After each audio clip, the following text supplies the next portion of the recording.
40억 년 후 밤하늘에서 가장 아름다운 은하가 우리를 향해 돌진해 옵니다. 초속 110km라는 속도로 다가오는 이 거대한 존재의 이름은 안드로메다인데, 충돌이 일어나면 두 은하는 서로를 찢어 발기며 수천억 개의 별들이 뒤엉키게 되죠.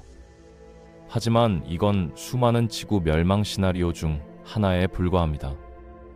태양은 언젠가 팽창해서 지구를 삼켜버릴 것이고, 그 전에 소행성이 먼저 우리 문명을 끝장낼 수도 있거든요. 그렇다면 인류는 어떻게 해야 살아남을 수 있을까요?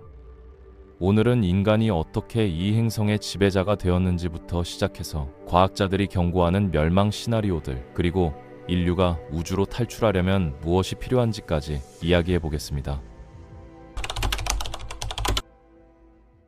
지구라는 행성에서 인간만큼 특별한 존재는 없었습니다. 공룡은 1억 6천만 년 동안 지구를 지배했지만 우주에서 날아온 돌멩이 하나에 멸종했고, 그 이전의 수많은 생명체들도 환경 변화 앞에서 속수무책으로 사라져갔거든요. 그런데 인간은 겨우 30만 년 만에 이 행성 전체를 장악했습니다.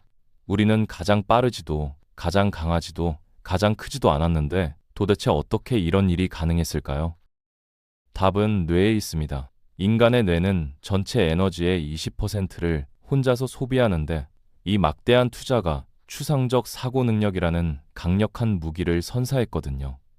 다른 동물들은 눈앞의 위험에만 반응하지만 인간은 아직 일어나지 않은 미래를 상상하고 대비할 수 있었습니다. 불을 발견해서 밤의 공포에서 벗어났고, 도구를 만들어 자신보다 강한 동물을 사냥했으며, 농업을 발명해서 정착 문명을 일으켰죠. 인간이 지구의 주인일 수 있었던 이유는 문제를 인식하고 해결책을 만들어내는 능력이 있었기 때문입니다. 그러나 이 놀라운 능력에도 한계가 있습니다. 아무리 뛰어난 기술을 가지고 있어도 우주적 규모의 재앙 앞에서는 무력할 수밖에 없거든요. 과학자들이 예측하는 멸망 시나리오는 생각보다 훨씬 구체적이고 그 시간표도 이미 정해져 있습니다.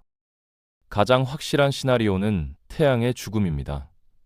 태양은 지금 이 순간에도 핵융합 반응을 통해 수소를 헬륨으로 바꾸고 있는데, 약 50억 년 후에는 연료가 바닥나기 시작하거든요. 그때 태양은 적색거성으로 팽창하면서 수성과 금성을 삼켜버리고 지구도 수천도의 극한 열기에 모든 것이 증발해버리게 됩니다. 설령 지구가 직접 삼켜지지 않더라도 생명체가 존재했는 환경은 완전히 파괴되어 버리죠. 소행성 충돌은 언제든 일어날 수 있는 현실적인 위협입니다. 6,600만 년 전 공룡을 멸종시킨 소행성의 지름은 고작 10km에서 15km 정도였는데, 지구 근처를 돌아다니는 위험한 소행성 중 지름 1km가 넘는 것만 해도 수천 개거든요. 이 중 하나만 지구와 충돌해도 인류 문명은 치명적인 타격을 입게 됩니다.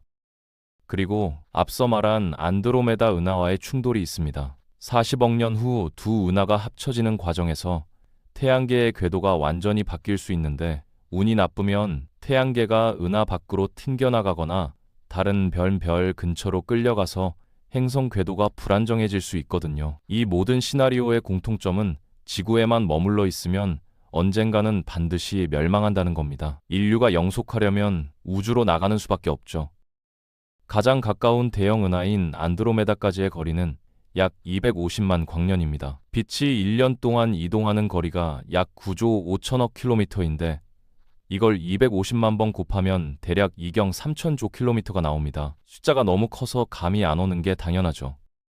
좀 더 이해하기 쉽게 비교해 볼까요? 인류가 만든 가장 빠른 우주선 중 하나인 보이저 1호는 1977년에 발사되어 지금까지 약 240km를 이동했습니다. 거의 50년 동안 쉬지 않고 날아간 결과인데, 이게 안드로메다까지 거리의 0.000001%에 불과하거든요. 보이저 1호의 속도인 시속 6만 킬로미터로 안드로메다까지 가려면 무려 700조 년이 걸립니다. 우주의 나이가 138억 년이니까 우주가 탄생하고 소멸하기를 5만 번 반복해야 도착할 수 있는 거죠.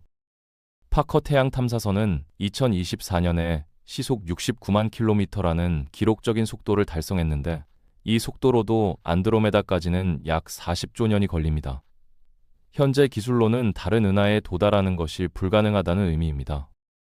그래서 과학자들은 물리 법칙을 위반하지 않는 몇 가지 미래 추진 기술을 연구하고 있습니다. 핵펄스 추진은 1950년대에 제안된 오리온 프로젝트인데 우주선 뒤에서 핵폭탄을 연속으로 터뜨려서 그 폭발력으로 가속하는 방식이거든요. 이 방식을 사용하면 광속의 5%에서 10%까지 가속할 수 있고 안드로메다까지 약 2,500만 년에서 5천만 년 정도 걸리게 됩니다. 브레이크스루 스타샷 프로젝트는 고출력 레이저로 도칠단 초소형 우주선을 가속시키는 방식인데 광속의 20%까지 도달할 수 있습니다. 안드로메다까지 약 1,250만 년이면 도착할 수 있죠.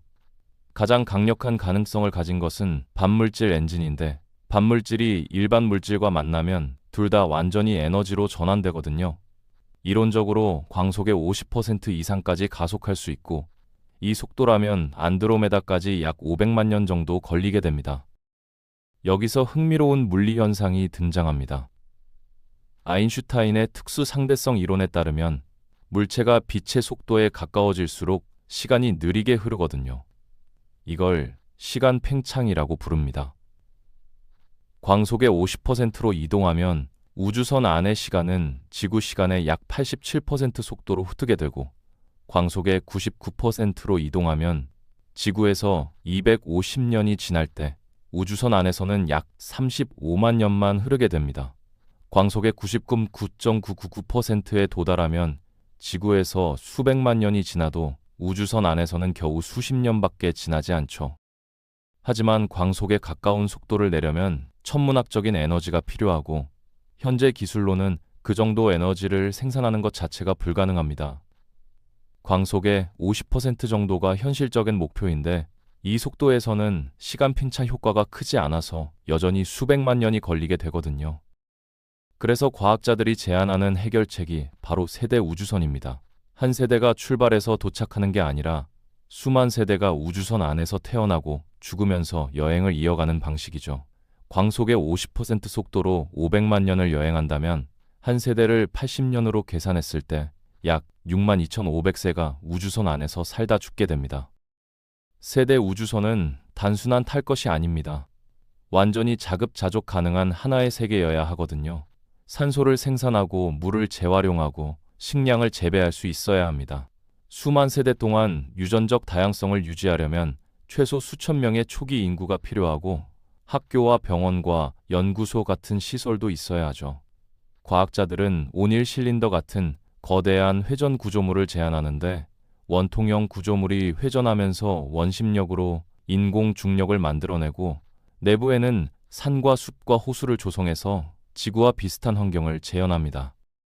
기술적 도전도 만만치 않습니다. 수백만 년 동안 고장나지 않는 생명 유지 장치를 만들어야 하고 우주 방사선으로부터 승객들을 보호해야 하며 수만 세대가 지나면서 원래의 목적을 잊어버리지 않도록 사회 시스템도 설계해야 하거든요.